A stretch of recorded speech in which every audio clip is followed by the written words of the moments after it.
Selamat sore, kembali lagi di edisi Ngopi Sore bareng dokter. Dan di episode kali ini kita udah bersama-sama dengan dokter yang spesial banget. Yang ini kayaknya udah ditunggu banyak netizen nih ya. Kayaknya kita mau sapa dulu. Sore ini saya ditemani oleh dokter Andi Ahmad, spesialis bedah onkologi. Selamat sore dokter. Sore Mbak Yesi. Dok, lama banget gak kelihatan, kemana aja sih? Lantai 2 saya. Waduh. Lantai 2. Tapi kok gak pernah kelihatan dong. Kita udah jadwalin dari kapan loh. Udah banyak yang tanya mau bahas tentang kanker ini. Alhamdulillah sekarang sudah bisa ya. Oh iya, ditunggu. Dok, tapi kali ini kita bahas yang beda dari kapan lalu kan kita sempat bahas tuh, tapi hari ini kita bahas mitos dan juga fakta. Dan ini segmennya dokter, jadi dokter tinggal mengangkat, saya memberikan satu pernyataan dan dokter mengangkat ya dok ya.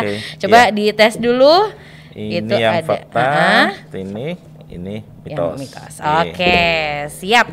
Kita akan membahas seputar kanker payudara. Kita menguak fakta di balik mitos kanker payudara nih dok ya.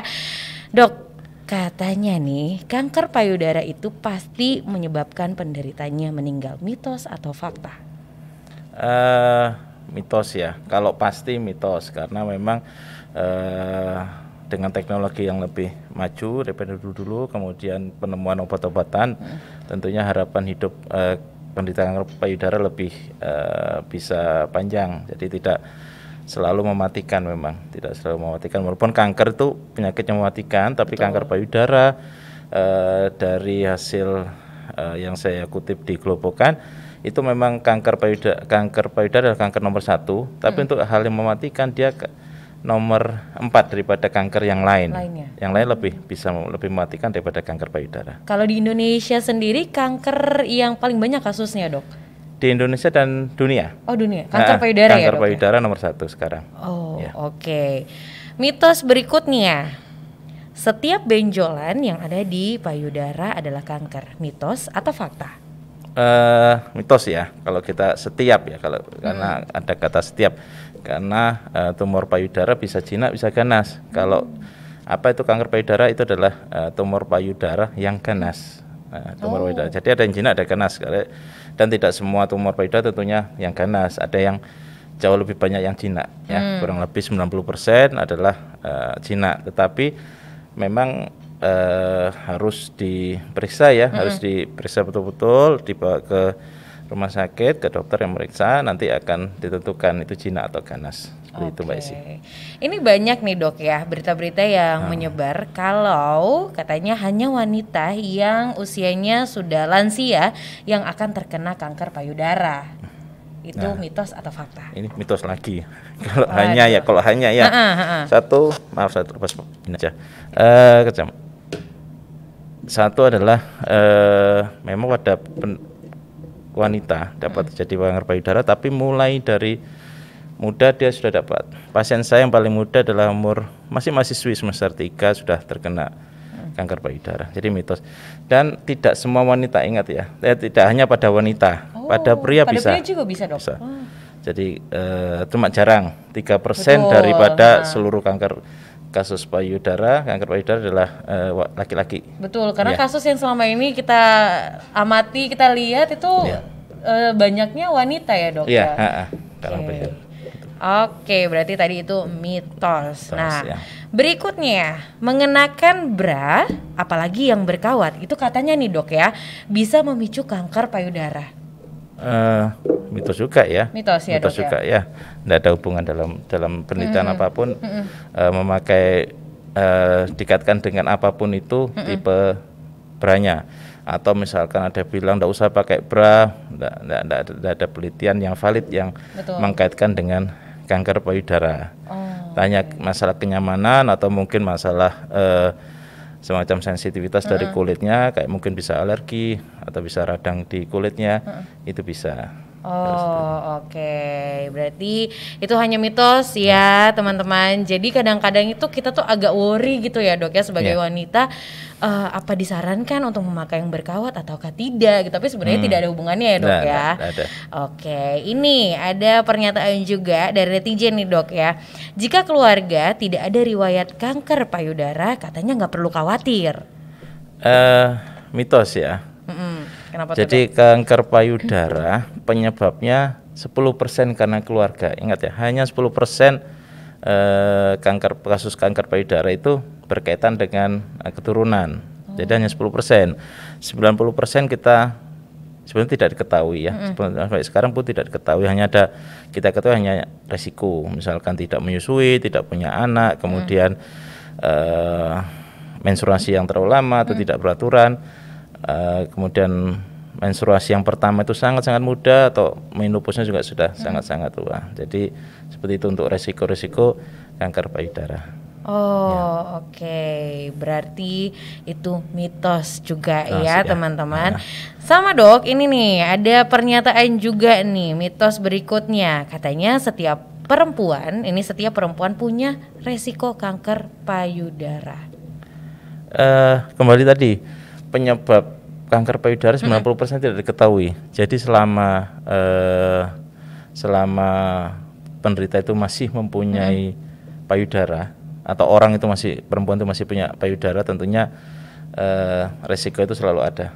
Resiko ada. Nah, jadi mitos, karena memang 10% karena mutasi genetik, karena keturunan, yang 90% karena masih belum diketahui itu ya. Oke, berarti kalau misalnya ada keturunan atau tidak, itu mitos ya, teman-teman. Jadi harus diperhatikan juga, jangan langsung percaya. Waduh, ini saya punya keturunan nih, ada yang punya kanker, udah worry duluan, udah takut aja. Tapi makanya semua wanita juga perempuan juga dituntut untuk melakukan sadari ya, pemeriksaan payudara sendiri. Itu harus apapun tuh, ada keturunan maupun tidak ada, pemeriksaan payudara sendiri, berkaca di cermin, dilihat kanan kirinya ada sesuatu yang aneh atau enggak, dan itu bisa kita lakukan 6 bulan sekali, dan dilakukan pada siklus yang ke hari ke-10-11 lah kurang lebih ya. Dari menstruasi, misalkan menstruasinya yang pertama tanggal 1, berarti nanti tanggal 10 atau 11 kita periksa payudara sendiri. Bisa periksa payudara sendiri, bisa periksa dengan suami. Iya, bisa. Suami ya. Kan membantu juga kan ya, Dok, karena mungkin ada pertimbangan tertentu yang kita mungkin agak kesulitan kalau ini sendiri. Kadang juga kalau misalnya kita diri sendiri juga yang memeriksa, kadang karena mungkin ini ya, jadi kurang yakin juga ya, Dok ya. Bisa dibantu juga, karena itu sangat penting sekali, karena ya itu tadi takutnya udah jinak atau enggaknya itu ya, Dok ya, kudu diperiksain juga. Setelah itu kalau memang ada sesuatu yang berbeda dari sebelumnya, lebih bijaksana kalau ke dokter untuk diperiksakan lebih lanjutnya.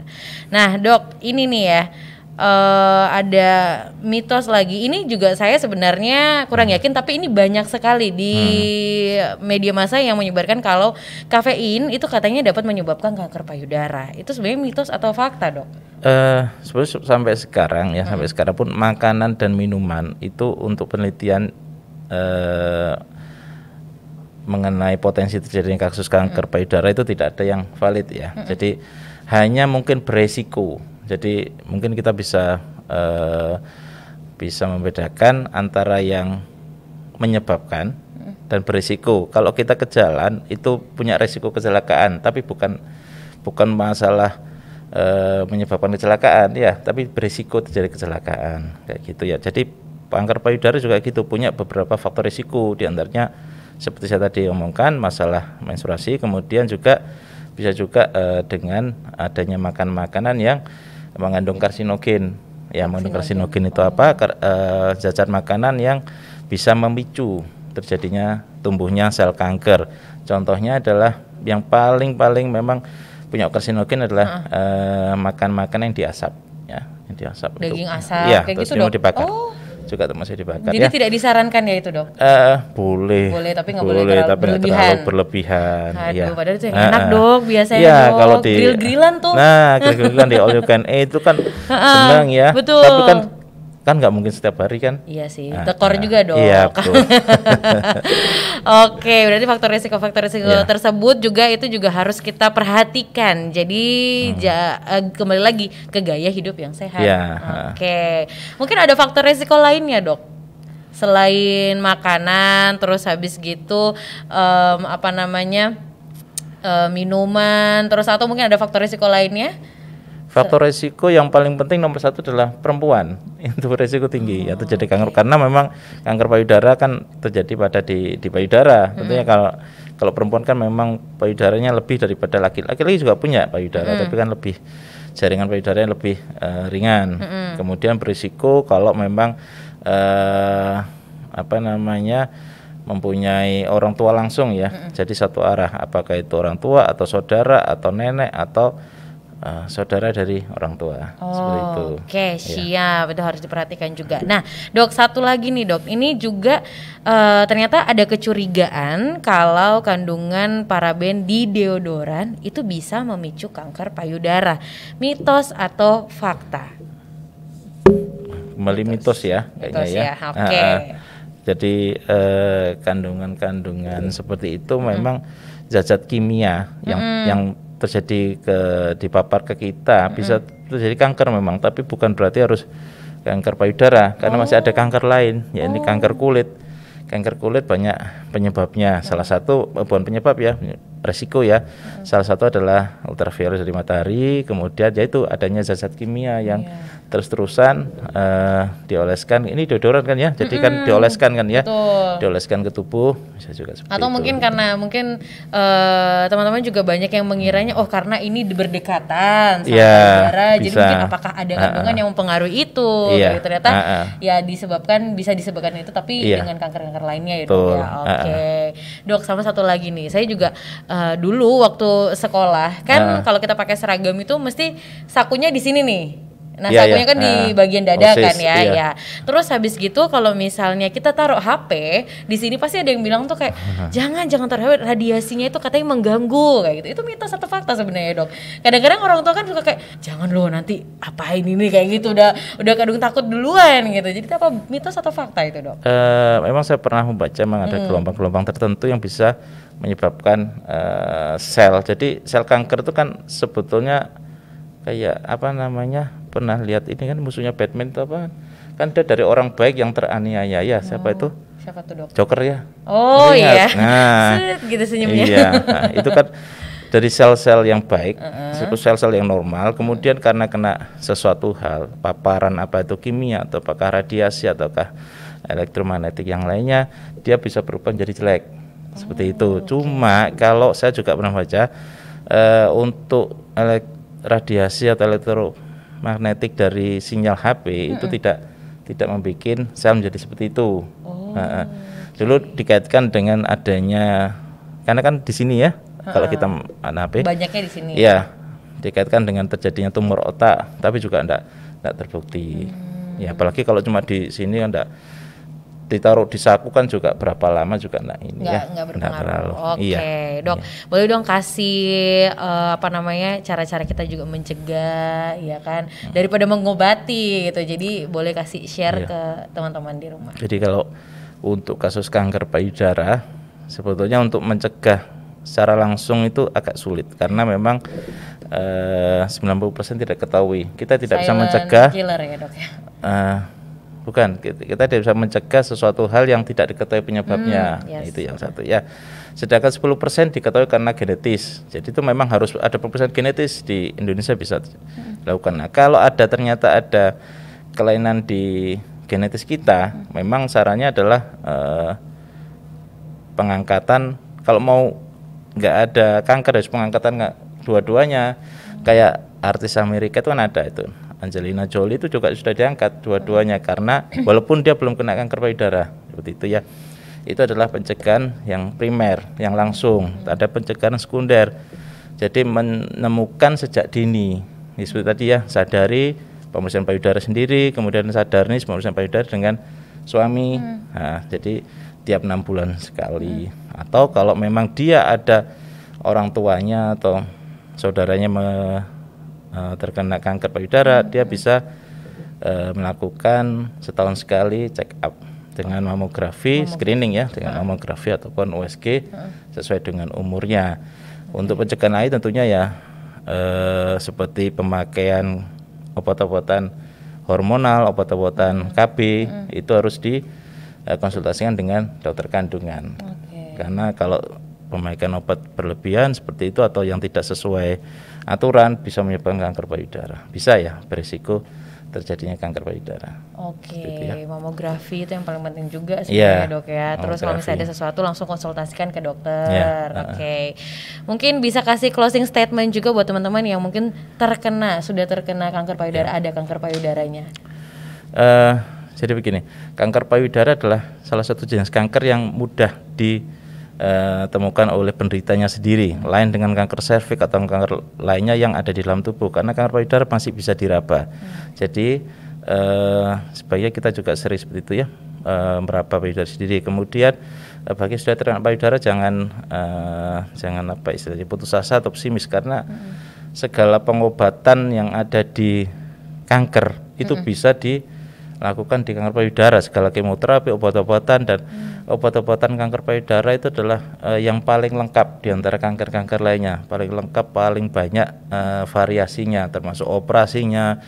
Operasinya pun sekarang juga tidak harus diangkat payudaranya, bisa cuma sebagian atau dengan cara-cara teknik tertentu hingga rekonstruksi sehingga payudara tetap utuh. Karena kita tahu payudara adalah istilahnya mahkota ya buat perempuan. Pasti banyak perempuan yang merasa kehilangan kalau harus diangkat seperti itu. Berarti kanker payudara itu termasuk penyakit yang bisa disembuhkan dengan cara diangkat itu dok? Bisa.